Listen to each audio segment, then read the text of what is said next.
예, 오늘은 사무엘하 14장 18절에부터 33절까지입니다.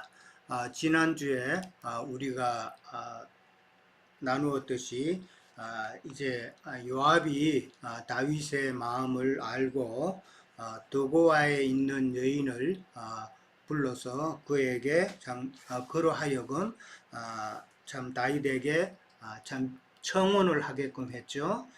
그렇게 해서 다윗으로 하여금 압살롬을 돌아오게 할 그런 명분을 만드는 그런 내용이었죠. 그런 명분을 만드는 내용을 이제 나누었습니다. 그런 이제 도고아의 여인이 청혼을 다 하고 난 다음 이제 다 했을 때에 이제 다윗이 그 여인에게 묻는 내용이 나오죠. 그게 이제 18절에서 20절까지 내용입니다. 거기서는 왕이 참 이 모든 일이 이제 요압이 꾸민 것이다라는 것을 알고 도고아 여인을 추궁을 하죠. 추궁을 했을 때에 그 여인이 사실대로 다 말하는 내용이 18절에서 20절 그 사이에 이제 나옵니다. 다윗 왕이 이렇게 깨달을 수 있었던 것은 그 여인이 그 청혼할 때에 참 많은 말을 했죠. 그냥 다윗이 이제 물러가라 했을 때 보통은 한 번만에 그냥 물러가는데 물러가지 아니하고 다윗 왕에게 계속해서 청혼을 반복했다라는 것이죠. 그렇게 해서 나중에는 이제 노골적으로 압살롬을 왜 불러들이지 않는가까지 이제 그렇게 이야기하니까 다윗 왕도 참 이 말이 순수하지가 않다라는 것을 이제 다윗은 깨달았다라는 것이죠. 그래서 참 요압이 꾸민 것이냐라고 이제 그렇게 질문을 하게 되죠. 그랬을 때에 이제 그 도고아 여인은 참 할 말이 없죠. 더 이상. 19절에 가면은 내주 왕의 말씀을 좌로나 우로나 옮길 자가 없다라고 그렇게 이야기를 합니다.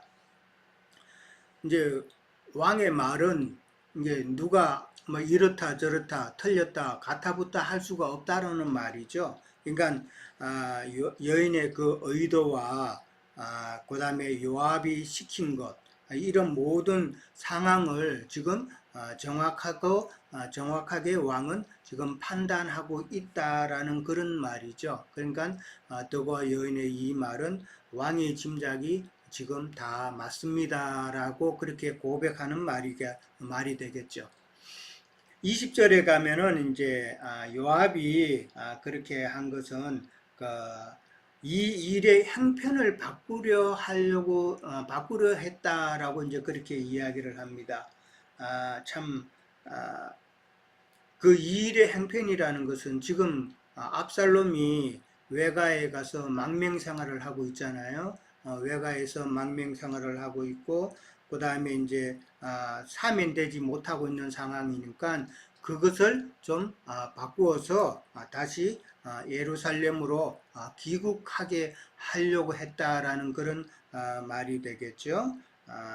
그래서 요압이 이런 계획을 꾸몄다라고 이제 이야기를 합니다. 그러면서 그 도고아의 여인은 내주 왕의 지혜는 하나님의 사자의 지혜와 같아서 땅에 있는 일을 아신다라고 이제 그렇게 도고아 여인이 이 말을 하죠. 이 말을 하는 것은 다윗의 지혜를 칭찬하면서 참 지금 아첨하는 그런 말이 되겠죠. 여기 하나님의 사자의 지혜라고 그랬는데 바로 하나님의 자신이죠. 하나님의 그 지혜와 같다라는 그런 참 아첨하는 그런 말이 되겠죠. 뭐 아첨하는 말은 또 우리가 생각나는 것은 야곱이 자기 형 에서를 만날 때에 절하면서 참 형님의 얼굴을 배우니 하나님의 얼굴을 뵙는 것과 같다라고 그렇게 아첨하는 말을 했죠. 그것과 그런 같은 표현이 아닌가 생각을 해봅니다. 자, 21절에서 이제 24절에 가면은 이제 왕이 요압에게 압살롬을 데려오라고 명령을 합니다. 데려오라고 명령을 하지만은 바로 궁으로 불러들이는 것이 아니라 자기 집으로 물러가서 왕의 얼굴을 볼 수 없게 그렇게 이야기를 했습니다. 불러들이는 건 불러들이는데 왕의 얼굴은 아직 볼 수가 없다라는 그런 이야기죠. 자, 내가 이 일을 허락하였음에라고 21절에 가면 나옵니다. 그러니까 이 일을 허락했다는 것은 요압의 그 계획을 왕이 이제는 동의했다라는 그런 의미가 되겠죠. 그렇게 보면은 이제 어떤 면에서 보면은 요압의 어떤 정치적인 그런 승리라고 그렇게 생각해 볼 수는 있겠죠. 그리고 이제 요압이 왕 앞에 절하면서 하는 말이 종이 왕 앞에서 은혜 입은 줄을 오늘 아나이다 라고 그렇게 말을 합니다. 오늘 안다는 이 말은 오늘 참 종이 왕의 은혜를 내가 느낀다 이 말은 그전에도 이미 요압은 다윗 왕에게 압살롬의 귀국을 종용하는 그런 건의를 했다라고 이제 우리가 볼 수가 있는 것이죠. 덕과 여인을 통해서 처음 지금 이렇게 말하는 것이 아니라 시간 될 때 기회가 있을 때마다 압살롬을 불러들여야 되지 않느냐라고 왕께 이야기를 했었다라는 것이죠. 그런데 이제 오늘 이제 이렇게 허락을 해주니까 참 은혜를 오늘 입는다라고 이제 그렇게 표현을 한 것으로 봅니다.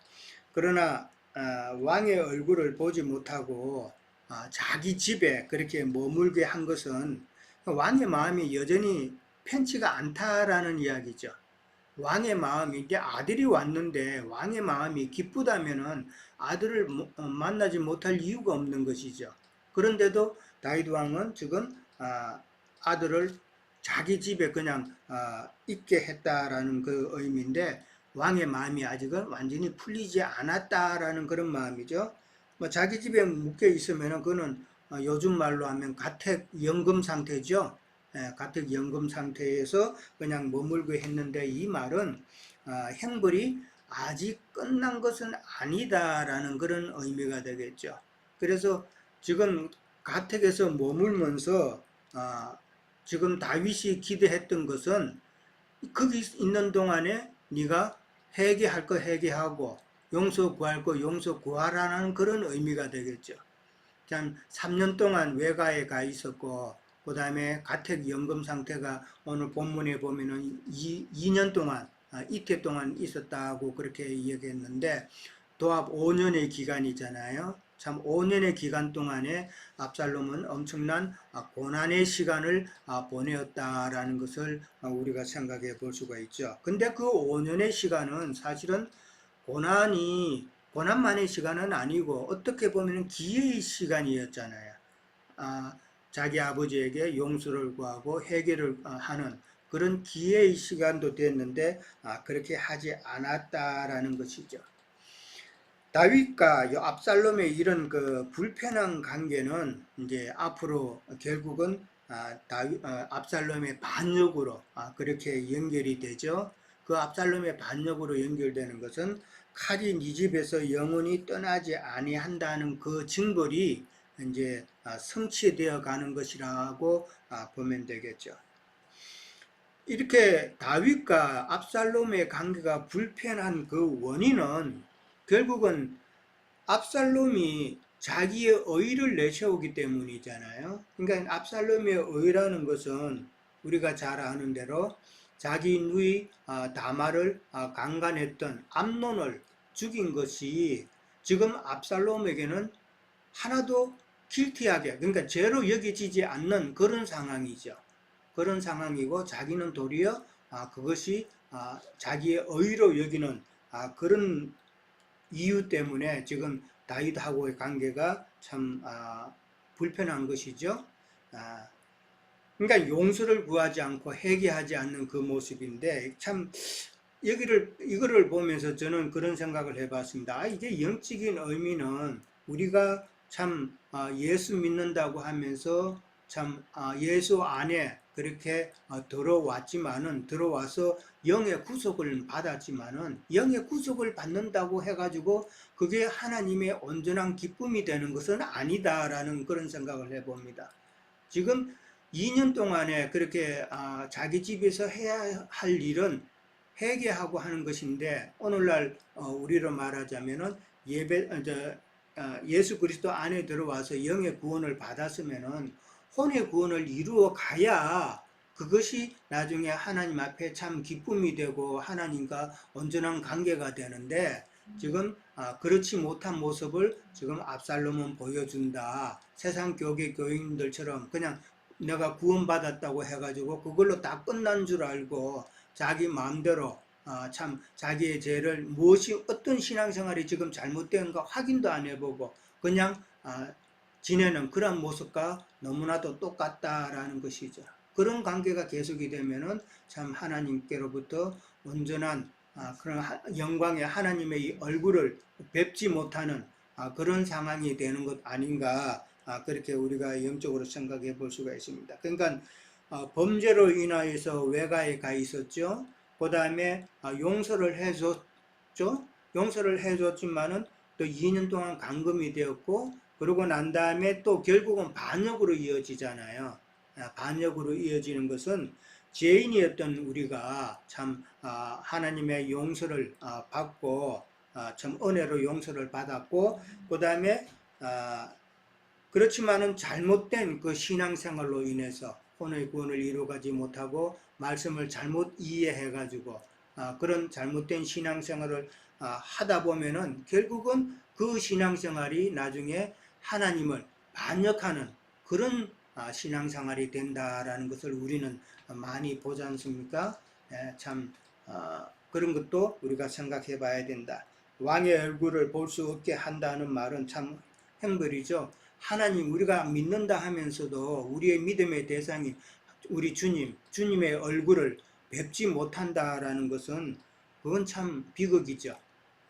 우리가 이왕 믿는다면은 주의 얼굴, 그 영광의 얼굴을 봐야 되는데 백성만 되는 단계에 있어서는 왕의 얼굴 보기가 힘들죠. 그러나 참 왕의 궁에 같이 거하는 자들은 매일매일 하나님의 영광의 얼굴을 우리가 볼 수 있다는 것으로 우리가 또 생각을 해볼 수가 있겠습니다. 자, 25절에서 27절에 가면은 갑자기 압살롬의 외모와 가족관계가 나옵니다. 거기에 보면은 참 압살롬 같이 아름다움으로 칭찬받는 자가 없다라고 그렇게 나옵니다. 그 다음에 발바닥부터 정수리까지 흠이 없다라고 그렇게 나오죠. 그 다음에 머리털이 무거움으로 연말마다 깎아야 된다고 그러고, 그 다음에 아들 셋과 그 다음에 딸 하나, 다말이죠. 그렇게 있는데 그 딸이 또 아름다운 여자다라고 그렇게 이야기를 합니다. 압살롬 같이 아름다움으로 칭찬받는 자가 없다라고 그랬는데 이 백성들도 압살롬을 갖다가 지난번에도 잠깐 언급했지만은 압살롬이 했던 그 일을 갖다가 옳게 여겼다라는 것이죠. 그래서 그걸 아름답게 여겼다, 그것을 또 칭찬했다라는 그런 의미로 저는 이해가 되고요. 그 다음에 발바닥부터 정수리까지 흠이었고 머리털이 무겁고 그 다음에 아들 셋과 딸이 있었다라는 이런 표현들은 다 압살롬의 의를 표현하는 말이다라고 생각할 수가 있겠죠. 그러니까 오늘날 참 종교성으로 그 다음에 어떤 참 차원 높은 도덕성으로 참 무장된 그런 믿는다고 하는 사람들, 그 다음에 세상의 그 교육자들, 이런 사람들을 참 우리가 생각해 볼 수 있다라는 것이죠. 참 하나님 보시기에는 분명 잘못된 것인데 본인은 옳다라고 하는 것이죠. 세상 교회 목회자들이 그렇잖아요. 성도들이 그렇잖아요. 하나님 보시기엔 분명 지금 잘못된 신앙생활을 하고 그런데 지금 자기들은 옳다라고 여기는 것이죠. 그것이 결국은 압살롬의 의다라는 것이죠.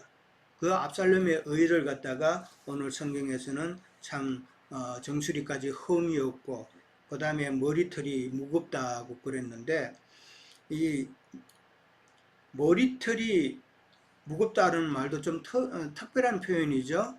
머리털이 무겁다는 이런 말은 잘 안 쓰는데 그만큼 압살롬의 의를 표현하는 말에 있어서 상당히 참 뭐라 그럴까 어떻게 보면 좀 과장되게 표현을 했다라고 볼 수 있습니다.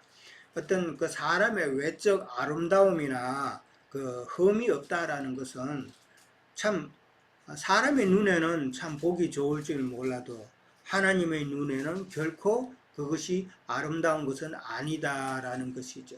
예, 그것을 우리는 생각해 봐야 되고 이 압살롬의 의라는 것은 참 다윗이 보기에는 암논을 죽인 그 죄가 참 죄인데 압살롬 자신이 생각하기에는 옳다 여기는 것 때문에 참 이게 문제가 된 것이다라는 것이죠.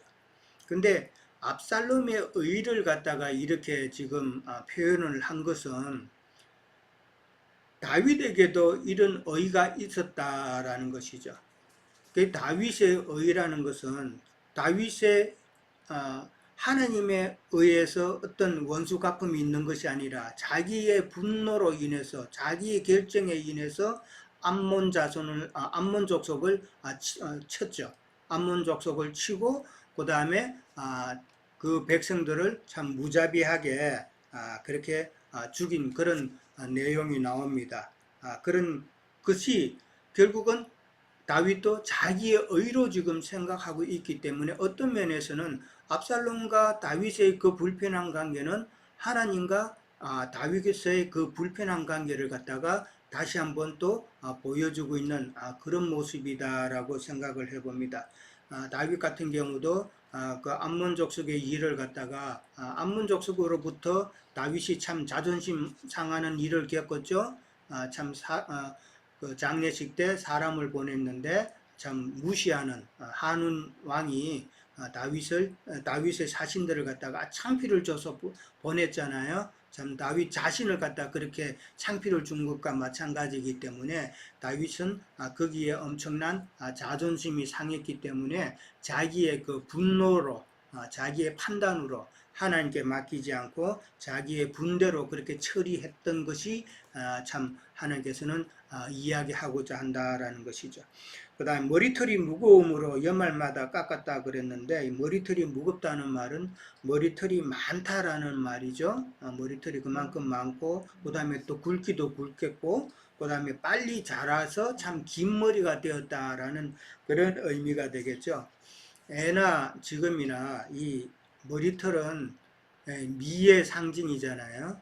그 다음에 또 뭐 풍성하고 굵은 머리털은 또 힘의 상징이기도 하고 그러는데 그만큼 능력자다라는 그런 표현으로 생각해 볼 수가 있겠죠. 그러니까 자랑거리가 많다라는 거예요, 결국은. 머리털이 많다는 것은 자기의 자랑거리가 많다라는 것인데 결국은 그 자랑거리 때문에 나중에 상수리 나무 가지에 걸려서 죽는 그런 일이 생긴 것이잖아요. 근데 왕의 저울로 그 머리털을 달아보니까 200세겔이라고 그렇게 나옵니다. 왕의 저울이라는 말은 표준 저울이라는 그런 의미인데 200세겔이면은 오늘날 단위로 한다면 2.3kg 정도. 한번 머리털을 깎아가지고 무게를 달아보니까 그게 2.3kg가 나왔대요. 그러면 그게 우리는 잘 정확하게 그 정도 되는갑다 생각해 볼 수 있는데 보통 여자가 이제 허리까지 내려오는 긴 머리를 가진 여자가 그걸 갖다가 싹둑 잘라서 무게를 재보면은 그 무게가 한 300g 정도 나온답니다. 그러니까 그런 여자의 한 뭐 7배, 8배 정도 되는 그런 무게인데 그만큼 압살롬의 그 의라고 그럴까요? 압살롬의 그 아름다움 이런 것을 과장되게 표현하는 모습이 아닌가 생각을 해봅니다. 계시록 9장 8절에 보면은 무저갱에서 올라오는 황충에 대해서 우리가 잘 알죠. 근데 그 무조경에서 올라오는 그 황충의 그 모습을 보면은 성경에는 9장 8절에 보면은 여자의 머리털 같은 머리털이 있었다라고 그렇게 표현을 합니다. 그러니까 여자의 머리털 같이 긴 머리털이 있었다라는 것이죠. 여자는 보통 길게 머리털이니까 그 말은 영적으로 긴 머리는 곧 반역을 일으키는 것이다라는 것을 이제 우리가 생각해 볼 수 있다라는 것이죠.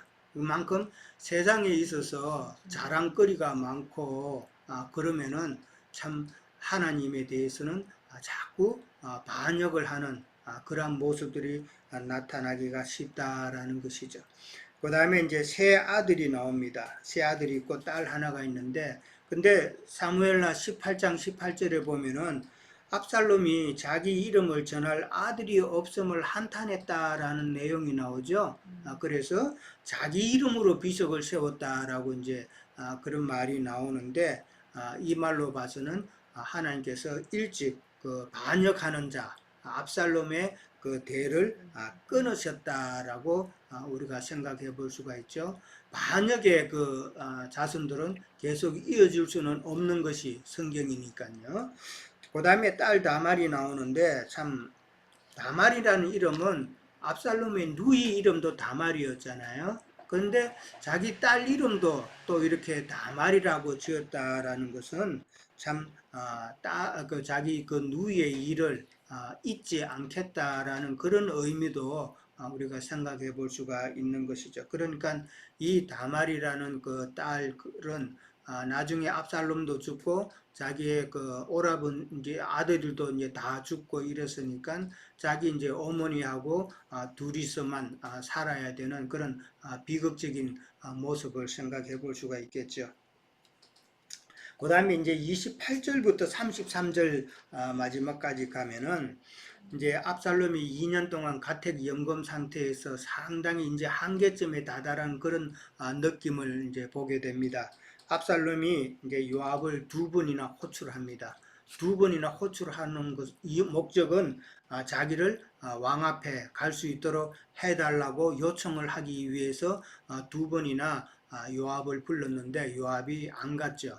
안 가니까 요압의 밭을 좀 정도를 시켜서 불 지르게 했다라고 그렇게 나옵니다. 불을 지르니까 이제 요압이 압살롬에게 와서 이제 왜 불 지르냐고 이제 따지고 이제 조금 언쟁이 있었죠. 언쟁이 있었을 때에 또 요압이 하는 말이 내가 일찍이 사람을 네게 보내 너를 이리 오라고 청한 것은 내가 너를 왕께 보내 아뢰게 하기를 어찌하여 내가 거슬에서 돌아오게 하였나이까. 그 다음에 이제 왜 왕의 얼굴을 보게 해달라라는 그런 말을 하기 위해서 당신을 불렀는데 오지 않았다라는 것이죠. 그러니까 요압을 통해서 자기의 답답한 심정을 이야기하려고 그렇게 했는데 안 왔다라는 것이죠. 밭에 불을 질러서 곡식을 그 보리라고 이제 나왔는데 곡식을 다 태웠다라는 것인데 옛날에는 참 식량이 귀한 때잖아요. 식량이 귀한 때인데 그 밭을 다 태웠다라는 거면은 그냥 중범죄에 해당되겠죠.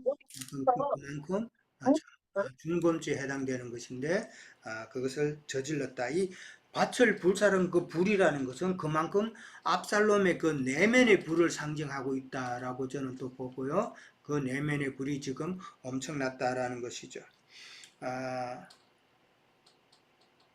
오늘 그 본문에 보면 이제는 내가 이제라는 말이 나옵니다. 이제는 왕의 얼굴을 볼 수 있게 하라라고 그렇게 이야기를 다그치는 내용이 나옵니다. 자기가 회개하고 용서를 구하고 하는 이런 해야 될 가정은 안 하고 도리어 헬기를 내는 이런 모습은, 그리고 이제는 이라는 이 단어에서 우리가 느낄 수 있는 것은 압살롬이 지금은 이제 한계점에 왔다. 더 이상 못 참겠다라는 그런 표현이죠. 그런 것을 느끼는 것이죠. 그러니까 압살롬은 철저하게 자기의 의에 사로잡혀 가지고 참 아버지의 입장과 마음을 이해하지는 못하는 그런 마음이다. 이런 것은 세상 믿는다고 하는 사람들이 철저하게 자기의 그 믿음의 그 의가 확실하다고 그냥 그걸 확신을 하고 그 다음에 성경에서 말하는 모든 것을 갖다가 더 알고자 한다든지 하는 이런 노력이 전혀 없다라는 것이죠. 오늘날 실제로 이게 말씀을 증거하고 좀 이야기를 하다 보면은 많은 사람들이 그런 말을 해요. 예수 믿으면서 우리 마음이 중요하지, 뭐 성경 그거 다 알아야 되느냐. 이런 말을 많이 한단 말이에요. 그건 정말 성경을 몰라서 하나님의 아버지의 뜻을 모르는 거죠. 압살롬이 다윗의 마음을 알지 못하는 것과 마찬가지로 오늘날 많은 사람들이 하나님 아버지의 뜻, 이 말씀을 모르는 것하고 똑같은 이치잖아요. 그러니까 참 답답하죠. 예. 그러면서 자기네들은 다 잘 믿었으니까 나중에 뭐 천국 가고 그다음 면류관 받고 다 그렇게 할 거라고 맹신하고 있죠. 그 맹신이 바로 사탄의 속임수다라는 것은 이해하지 못한다라는 것이죠. 32절에 가면은 내가 만일 죄가 있으면 왕이 나를 죽이는 것이 옳다라는 그 말을 합니다. 참 이런 말을 만약에 진짜 다윗 왕 앞에 가서 했다면 사실 이런 말을 요압에게 했다는 것은 다윗 왕에게도 행거나 다름없는 그런 말이죠. 한국에는 그런 말이 있잖아요. 호로 자식이라는 말, 애비 없는 자식이죠. 호로 자식, 그 다음에 막대 먹은 자식. 그런 표현이 지금 압살롬에게는 딱 맞는 표현이 아닌가 생각을 해봅니다. 그러니까 이런 불만, 원망을 터뜨리는 것도 그러니까 결국은 압살롬에게 자기의 장자권 보장을 지금 해주지 않음에 대한 원망이잖아요. 지금 암놈도 죽었고 그 다음에 둘째도 지금 왕권에는 전혀 관심이 없고 그 다음에 자기 셋째 자기가 지금 이제 장자권 보장을 받아야 되는데 거기에 대한 아무런 언급도 없고 이렇게 가두고만 있으니 압살롬에게는 얼마나 답답했겠냐라는 것이죠. 근데 그런 원망을 이제 하는 것이 오늘날 믿는다고 하면서 많은 사람들이 하나님께 뭐 기도한다고 하면서 많은 기도를 하잖아요. 그렇게 하는데 만약에 기도가 안 되면은 하나님을 원망하는 사람도 있잖아요. 그런 표현이다. 기도한 대로 그 다음에 자기가 예수 믿으면 참 복받고 모든 것이 다 잘 될 줄 알았는데 자기 욕심대로 안 될 때 그때 원망하는 것과 같은 것이다 라는 것이죠. 그 다음에 33절에 가면 요압이 왕께 나아가 아랬다 그랬습니다. 요압이 다윗 왕 앞에 가가지고 사실 그대로 이야기할 리는 만무하죠. 지금 압살롬의 상태가 어떻고 압살롬이 어떤 말을 했고 그런 말을 요압은 할 수가 없는 상황이죠. 좋게 이야기할 수밖에 없는 상황이죠. 대면시키기 위해서는. 그러면서 이제 대면을 할 수 있는 기회가 옵니다. 왕 앞에 압살롬이 얼굴을 땅에 대어서 절을 했다라고 그렇게 나옵니다. 이 절을 했다라는 것은 압살롬이 진심으로 돌이켰다라는 것을 좀 오해할 수 있도록 지금 하는 행동이죠. 실제로는 지금 진심으로 돌이킨 게 아니잖아요. 행식적으로 절을 하는 것인데 그 절을 함으로 다윗이 얘가 좀 마음이 돌아섰구나라고 오해할 수 있도록 그렇게 했다라는 것이죠. 그러면서 이제 왕이 압살롬과 입을 맞췄다라고 그러는데 입을 맞췄다라는 것은 이제 화해의 표시죠. 화해의 표시로 압살롬의 잘못을 용서를 하고 그 다음에 받아준다는 그런 의미가 되는데 참 다윗으로서는 그 압살롬의 진심을 다시 한번 또 확인하는 그 과정이 좀 아쉬운 부분이죠. 네가 정말 나를 나에 대해서 잘못했느냐, 용서를 구하느냐 이런 식으로 한 번 더 물어봤으면은 이 반역의 그 역사까지는 안 갈 수가 있었겠지만은 그러나 다윗으로서는 그것이 좀 아쉬웠다. 그러나 그 모든 것도 결국은 반역의 역사를 통해서도 하나님께서 경륜으로 하나님의 뜻을 이루시는 거니까 우리는 그 모든 이 역사의 과정을 통해서 이 반역을 통해서도 우리가 하나님의 뜻이 무엇인가를 또 깨달아야 되는 것이고 성경에는 많은 반역의 역사가 있잖아요. 압살롬도 그렇지만은 로벤도 반역의 제일 먼저 된 자들이고 그 다음에 가룟 유다도 반역한 자고 그 다음에 아도니아도 반역한 자고 많은 반역의 역사가 있는데 이런 반역의 역사는 결국은 하나님 아버지의 뜻을 깨닫지 못했기 때문이다 라는 것이죠. 그러니까 우리 요즘으로 말하자면 참 성경을 통해서 진리의 그 말씀을 그 진리의 뜻을 깨닫지 못했기 때문에 결국은 그런 반역에 동참하는 자들이 다 된다라는 것이죠. 자, 저는 여기까지 하도록 하겠습니다. 예, 이어서 연결해 주세요.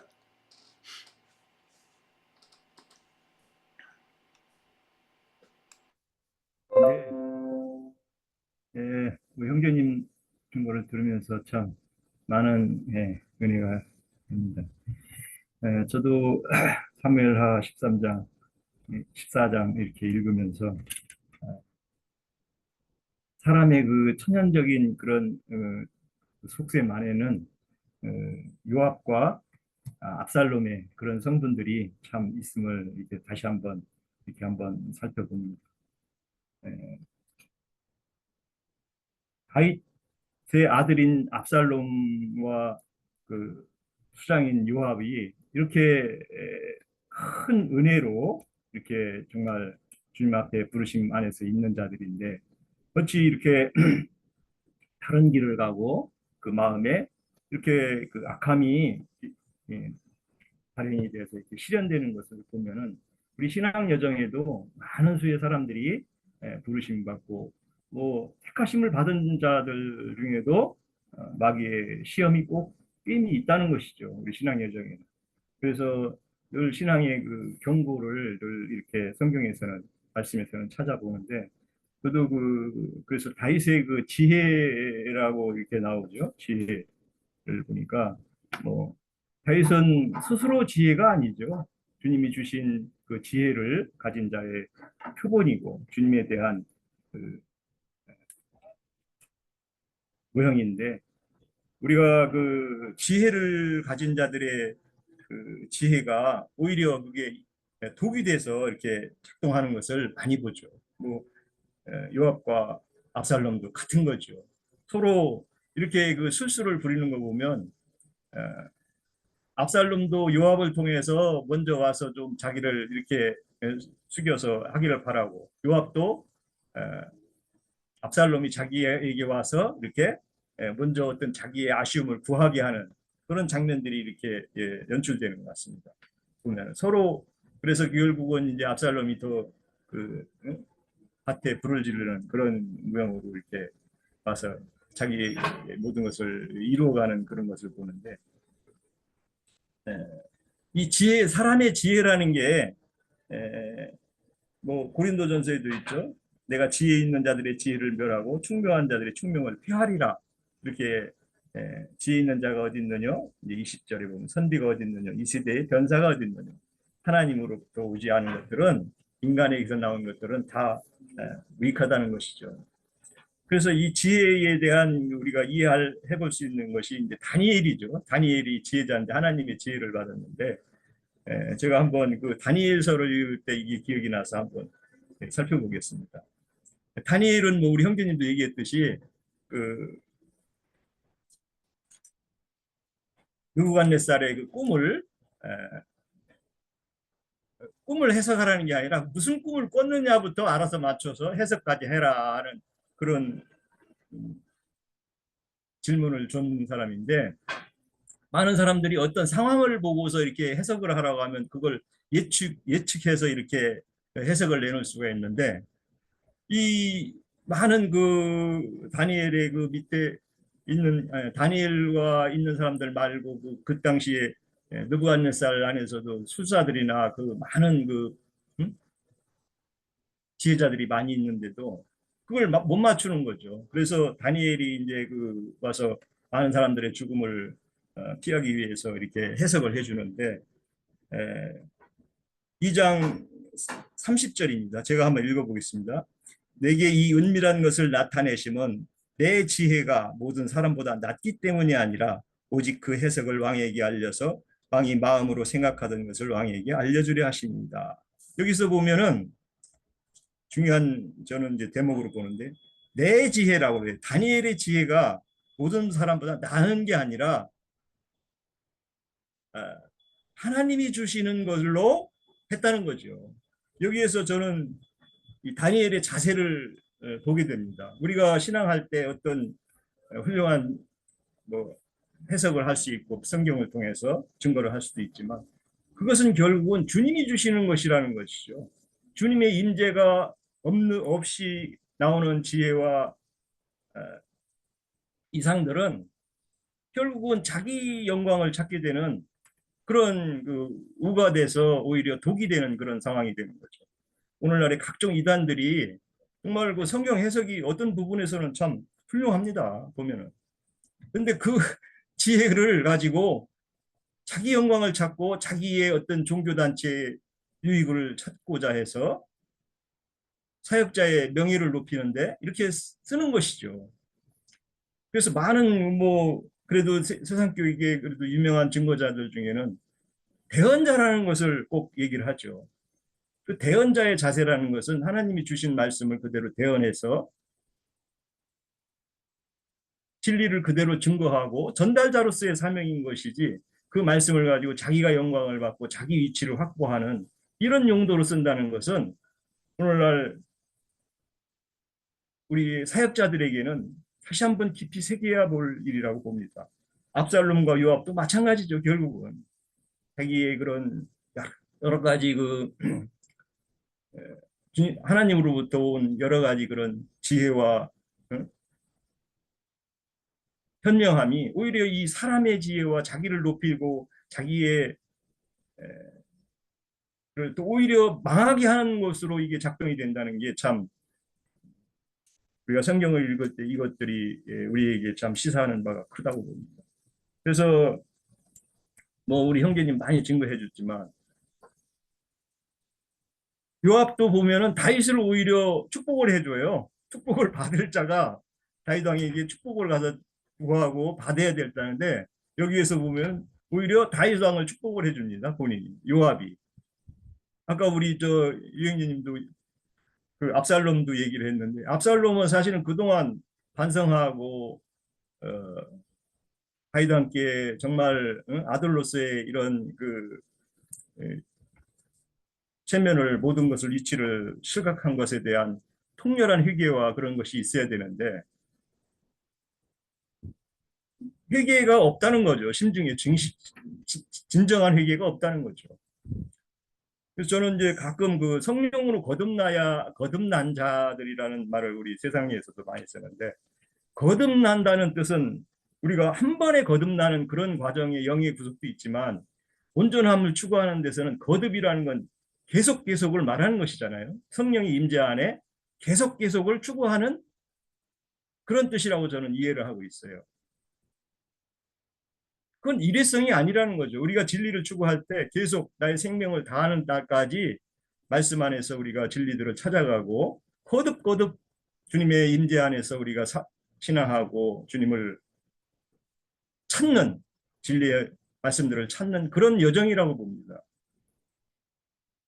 그렇지 않을 때는 꼭 다른 타락한 영들에 사로잡혀서 변질로 갈 수밖에 없는 그런 것들이 우리에게 있다는 것이죠. 계시록에서도 라오디게아 교회의 당부가 뭐예요? 나는 부자라 이제 다 알았다는 거죠. 오늘날의 신앙의 기독교인들의 많은 사람들 보면은 다 안돼요, 다 알아. 나름대로 뭐 다 한다고 우리 영재님 천국 가방 집은 큰 거 하나 들머지고 죽으면 자기는 천당 간다고. 그 천당이 도대체 어떻게 생겼냐 하면은 알 거 없대. 자기 죽으면 그냥 간다는 거예요. 이런 그 변질된 신앙들이 왜 오겠어요? 투현적인 그런 것에 사로잡혀서 어떤 계시가 없고 하나님의 지혜를 일회성으로 그거를 추구하고 어떤 자기 만족 안에서의 그런 신앙을 하기 때문에 이게 변질이 되고 결국은 다른 길로 가는 그런 그 여정이 되지 않나 이렇게 봅니다. 그래서 에, 끝까지 뭐 베드로전서 1장 13절에 보면 은혜를 끝까지 추구하라 이렇게 늘 당부를 하죠. 베드로 사도는 늘 끝까지 견고하게 이게 잡고 주님을. 그래서 바울 사도도 고백은 나는 이루었다 함도 아니고 되었다 함도 아니다. 그 표대를 보고 끝까지 달려가겠다. 그래서 그 부활에 나는 이루는 것을 나의 최종 목표로 삼는다. 예루살렘 성이죠. 새 예루살렘 성에 들어가는 것을 영의 구원이야 당연히 바울 사도도 받았죠. 그래서 히브리서 10장 29절에는 오히려 요압과 압살롬이 이게 은혜를 목욕거리로 바꾸는 13장 히브리서 13장 9절에서는 쓴뿌리가 나와서 오히려 은혜를 세격벌로 다른 걸로 바꾼다는 그런 경고들이 성경에서는 부르심을 받은 자들에게는 늘 이런 것들이 도래하고 택함 받은 자들도 이런 신앙 여정에는 항상 있다는 것이죠. 그래서 우리 증거자들이나 신앙 여정에는 늘 정말 깨어 있는 그런 자세가 우리에게 요구되고 또 진리 안에서 정말 무익한 종이다는 그런 자세가 우리에게 요구되는 것 같습니다. 네, 마치겠습니다. 예, 계속 이어주시죠. 네, 저는 오늘 그 말씀 가운데에서 회개와 자책 이거에 대해서 좀 생각을 하게 됐어요. 그래서 우리가 다윗이 선지자 나단을 만나서 나단이 다윗이 범한 죄를 이렇게 밝힘으로 인해 가지고 하나님 앞에 이제 자신의 죄를 고하고 용서를 받았다고 그래요. 그런데 여전히 이제 그 이후에 일어나는 어떤 일처리 과정에서 다윗이 자책감이라는 것에서 완전히 그 해방된 사람인가 하는 그에 대한 의구심이 있어요. 그래서 이 회개와 이 자책감 사이에 우리는 어떻게 이 일을 처리하고 그렇게 하는 신앙을 해야 되는가 하는 것들을 좀 생각해 보게 되는데, 오늘도 여기에 이제 등장하는 인물이 요압과 드고와 여인과 압살롬과 다윗인데, 이 등장하는 사람 하나하나가 다 마음에 무슨 꿍꿍이가 있었어요. 지금 요압과 드고와 여인은 무슨 꿍꿍이를 지금 꾸미고 있는 것이고, 또 압살롬은 자기 여동생 다말에 대한 어떤 그 암놈의 한 거에 대한 어떤 그런 보복 이런 것을 이제 실제 꾸몄고 그것을 실행을 했고, 또 다윗 역시 그런 어떤 범죄를 저지르고 그것을 숨기기 위해서 그렇게 했던 어떤 그런 모습들이 있죠. 그래서 이렇게 마음속에 그렇게 자신의 어떤 그 욕망이든지 자신의 어떤 허물이든지 이런 것들을 남들에게 이렇게 발각되지 않고 숨기고자 하는 것이 결국에는 이게 옛사람의 어떤 본성이고, 이것이 이제 결국에는 더 큰 죄를 저지르는 것을 우리가 좀 이렇게 확인을 할 수가 있어요. 그런데 이제 여기 보면 이제 요압과 드고와 여인이 이렇게 도모한 내용이 그 다윗 왕에게 이렇게 온전히 구해졌을 때 다윗은 그것을 이제 물론 요압이 다윗의 마음을 간파하고 이런 일을 도모했고, 또 다윗 왕 앞에 선 여인이 이렇게 행하는 것도 이제 뒤에 요압의 어떤 사주가 있었다라는 것도 알고 그것을 이제 또 그가 이렇게 제안한 내용을 들어줘요. 그래서 이런 것들을 보면 이제 뭔가 이렇게 자신의 어떤 그런 다윗 같은 경우에 자신으로 인해서 이렇게 자신 집에서 일어나는 이런 비극적인 사건의 어떤 원인이 첫 단추를 본인으로 로부터 비롯되었다라는 이런 자책감 이런 것들 때문에 그 이후에 이렇게 하나님의 어떤 한 나라를 통치하는 왕으로서의 어떤 그런 공의로움과 또 자식에 대한 사랑 이런 것이 좀 어정쩡한 그러니까 이것도 아니고 저것도 아닌 어떤 어정쩡한 어떤 그런 노선을 이렇게 걷는 모습을 볼 수가 있어요. 그래서 이것이 이제 결국에는 자기 자책 해결을 했다 하지만 자기 마음이 안에 아직도 찌꺼기가 남아 있는 그런 자책감에 의해서 이제 그런 것이라는 생각도 들고요. 음, 또 이제 그 다윗이 이 압살롬을 이렇게 불러올 때 보면 이제 3년 동안 거기에 머물렀고 그 거슬에서 머물렀고 또 돌아와서는 2년 동안 이렇게 면전에서 이렇게 대면하지 않는 이유는 다윗이 그냥 데리고 왔겠어요? 데리고 오라는 조치는 취했겠지만 압살롬이 어떤 이런 태도를 취하고 있고 압살롬의 어떤 형편을 다 이렇게 보고를 받았겠죠. 그러니까 이제 왕궁에 대한 어떤 출입을 금지했을 것이고 그리고 또 늘 이렇게 압살롬에게 마음이 가 있었다라면 지금 자기 집에 이렇게 영검 상태로 있을 때도 뭐 주기적으로 압살롬의 어떤 형편에 대해서 보고를 받고 이렇게 했을 거예요. 그래서 이제 어찌 보면 그 압살롬이 온전히 돌이키지 못한 것과 다윗의 어떤 온전한 용서가 이렇게 서로 만나지 못한 어떤 그런 형국이 이제 나중에는 더 큰 비극으로 이렇게 가는 걸 볼 수가 있어요.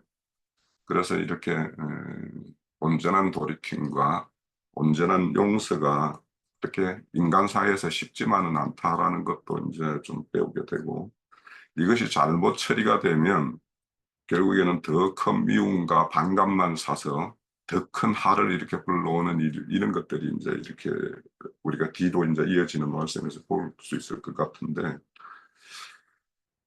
그래서 우리가 이제 오늘 더 생각해 볼 것은 우리가 온전히 회개했다라면 우리 마음에 남아있는 내 스스로의 어떤 허물로 인해서 빚어지는 어떤 일에 대한 어떤 그런 자책감 이런 것들을 어떻게 처리해야 되는가 이거에 대해서 좀 많은 생각을 해보고 그거는 내가 자책감이 들지 않아야 된다고 해서 안 되는 건 아니잖아요 이게.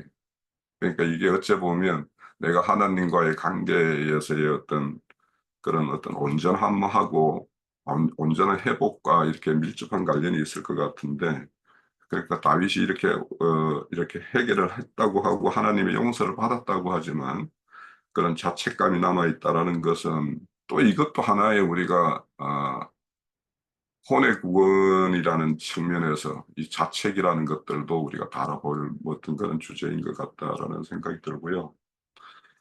그리고 이제 그 뒤에 보면 압살롬에 대해서 이제 그 압살롬 개인에 대한 어떤 그런 뭐 장점들 뭐 이런 것들이 이제 이렇게 언급되어 있는데 근데 인간의 어떤 잘남이나 이런 화려함이라는 것이 하나님 앞에서 이렇게 온전하게 이렇게 세움이 되지 않았을 때는 그것이 오히려 이제 자신이 비극으로 이렇게 몰아넣는 어떤 요인이 된다라는 것도 우리가 알 수 있고,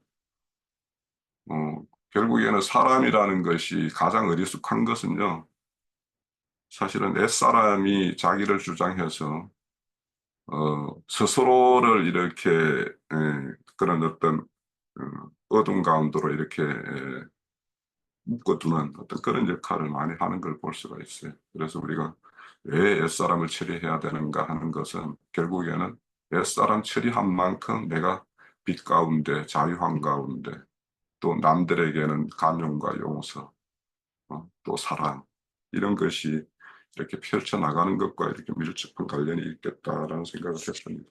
네. 제 정도는 마칩니다. 예. 예. 또 다른 지체분 계십니까? 예. 없으시면 우리 장로 형제님 혹시 추가로 또 하실 말씀 있으시면은 해주시고 마치죠.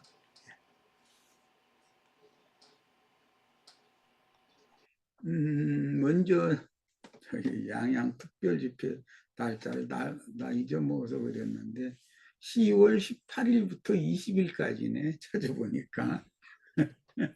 다들 그렇게 알고 계시고요.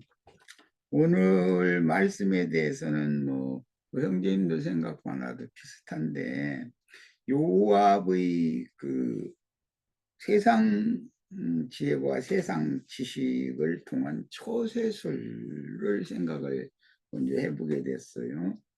이것은 다윗의 후계를 이을 자가 압살롬이라면 압살롬의 그 왕위 상속 때까지 자기의 그 영화를 위해서 토를 닦는 그런, 좀 나쁘게 말하자면 약삭빠름이고 좋게 말하자면 세상 지혜와 지식이 출중한 사람, 요압이라는 사람을 그렇게 이제 생각을 해봤고, 그 다음에 다윗에 관해서는 우리 홍영재가 생각하는 것과 내가 생각하는 것이 비슷해요. 다윗이 앞으로 이제 그 압살롬을 통해서 반역을 당하고 많은 그 역경을 겪고 하는 원인은 다윗 자신에게 있다라는 생각을 이제 하게 되는데, 다윗의 확실한 결정과 실의를 명확하게 하지 못하고 어정쩡한 그런 모습, 이것이 곧 다윗의 천연적인 인간성이고 결국은 이게 다윗의 최대 약점이 되어져서 다윗이 이런 분명한 일에 대한 그 압살롬의 형제들을 다 몰살하는 그런 어마어마한 중죄를 치리하는 면에 있어서 명확하지 못했다. 그게 다윗의 약점인데 이게 천연적인 인간성이다라는 거예요. 이 다윗의 이런 약점은 압살롬의 반역 요인들이 여러 가지가 있지만 그 중에 아주 결정적인 역할을 한다. 다윗이 압살롬을 명확하게 초신을 했고 압살롬을 처벌을 했고 압살롬을 완전하게 굴복시켜 가지고 완전한 회개, 확고부동한 회개를 하고 돌이켰다면 압살롬이 반역을 일으킬 수가 없는 거죠. 그런데 다윗은 하나님의 신성과 인간의 인성의 조화와 그 부조화 사이에서 아직은 부조화의 상태이다. 아직 즉 말하자면 영적인 면과 혼적인 면이 명확하게 온전케 되지 못했다 하는 것을 이제 보게 됩니다. 다윗은 하나님의 공의를 대행하는 왕으로서 혈연적인 자식 사랑에 가려서 하나님께서 다윗을 사랑하시는 진리의 사랑과 다윗이 압살롬을 사랑하는 그 천연적인 사랑을 명확하게 분별하고 확실하게 결단 내리고 확실하게 처리를 하지 못했다. 압살롬이 반역을 일으키는 결과 요압의 손에 의해서 죽었는데 반역 후에 요압이 압살롬을 죽인 것까지를 생각해 보면 요압이라는 사람의 처세술이 어떻는지를 금방 알 수가 있죠. 오늘은 다윗 왕이 혹시 압살롬을 사랑하는 마음을 요압은 읽고 있기 때문에 이런 술수를 부려서 요압을 압살롬을 외가에서 돌아오게 한 것이잖아요. 그런데 다윗 왕은 좀 더 명확하게 처리를 하지 않고 예를 들어서 왕궁으로 딱 불러가지고 네가 뭘 잘못했는지 너 그동안의 처신에 대해서 자백하고 앞으로 어떻게 할 것을 여기서 맹세해라 이렇게 확실하게 했어야 되거든요. 그런데 외갓집에서 오는 것을 허락을 해놓고 나서 그건 천연적인 사랑하는 마음 때문에 그러거든. 그런 마음을 요압은 읽고 있었다 이거예요. 다윗이라는 사람이 어떤 사람이라는 걸. 그런데 이제 다윗은 그때 확실하게 처리를 하지 못하고 네 얼굴 보시니까 네 집에서 내 편에 타나지 마 이런 정도로 한 거예요. 네가 마음에 들지는 않지만 넌 내 아들이니까 사돈댁에다가 너를 맡겨놔두기는 싫다. 이제 어정쩡한 거예요. 다윗의 마음이. 그 말은 이제 형제님들이 생각한 것처럼 다윗의 마음이 완전히 풀린 상태는 아닌데 처리를 그렇게밖에 못했다는 거예요. 명확하게 했으면 얼마나 좋았을까. 그런데 다윗이 그렇게 명확하게 할 만큼 온전케 되지 못했다는 걸 보여준다는 거죠. 그리고 요압은 다윗의 마음, 요압이지. 요압은 다윗의 마음이 어떠한 걸 지금 읽고 압살롬을 불러들이는 역할을 하므로 다윗의 위를 요압이 이었을 경우에도 자기의 부귀영화가 계속 이어질 수 있는 지금 틀을 닦아놓는 거잖아요. 이게 굉장히 세상적으로 보면 지혜롭고 처신을 잘하는 처세술이 좋은 사람이죠. 그런데 요압이 예상외로 반역을 일으키고 반역자의 수계로 상수리 나무에 뭐 머리털이 뭐 꿰가지고서 매달렸을 때는 요압이 가서 압살롬을 쳐 죽였거든.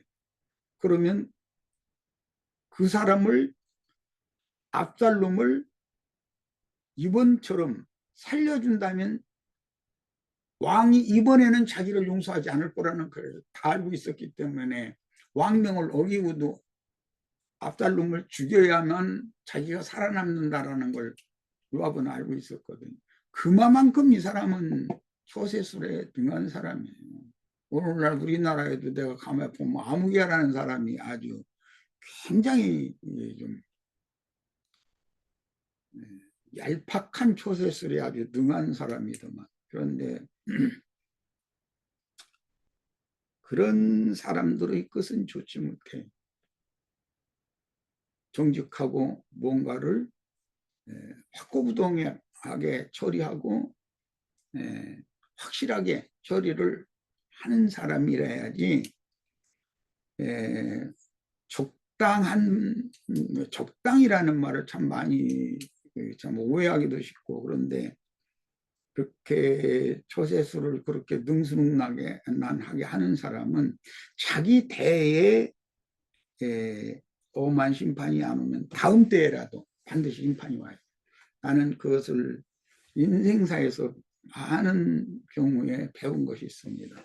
우리는 예수를 믿는다 그러면은 하나님의 신성과 인간의 인성 사이에 끼어가지고 이러지도 저러지도 못하는 그런 상황일 때는 하나님 편에 딱 서라. 하나님이 책임질 거다라는 이게 믿음이다라는 거예요. 난 이 얘기를 꼭 하고 싶고 다윗이 지금 하나님의 공의를 대행하는 왕이면서도 혈연적인 자식 사랑에 가려서 하나님께서 자신을 사랑하는 그 사람과 자기가 압살롬이라고 하는 아들을 혈연적인 아들을 사랑하는 사람과의 명백한 그 분별이 모호하다는 거예요. 지금 하나님이 다윗을 사랑하는 것은 이런 식으로 사랑하는 것이 아니거든요. 진리의 사랑으로 사랑하라는 것이니까. 그런데 왕은 하나님의 대행자이기 때문에 이런 때는 처신을 명확하게 했다면 참 좋았을 것을 그랬는데 뭐 큰 틀에서 보면 다윗의 이런 약점이